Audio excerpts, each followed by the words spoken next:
Hello guys! Ayan, bigla ang nagkaayaan kaming mag-anak. Pumunta kami dun sa may Corona World. Yan, naglaro muna yung mga anak ko, nag-basketball sila. Sila nga pala yung tatlong anak ko. Puro sila lalaki. Ayan yung pangalawa, katabi niya yung tatay niya. Tapos yung dalawang nauna naman na naka-white, yung naka-white yun yung panganay ko. Tapos yung naka-black naman, yun yung bunso ko. So yan, pupunta kami dun sa Oporuhan. Pumasok, yan yung entrance, yan yung pagpasok doon. Tapos pag pupunta ka doon, tinatanggal kasi yung mga tsinelas or sapatos. So iniwan namin, hindi, meron palang locker doon. Tapos ayan yun, sa loob niyan, pwede kayong magpa-massage, pwede kayong magpagupit, magpa-body scrub, maraming pwedeng gawin doon sa loob ng oporuhan. Hindi lang yung pag-ooporo.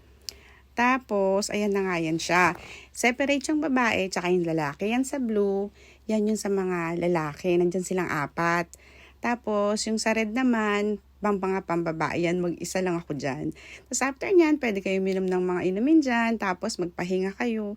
Tapos paglabas namin, grabe, ang lakas ng ulan. Pero pinatila muna namin, tapos yun, thank you Lord, nakauwi naman kami na maayos at very very happy.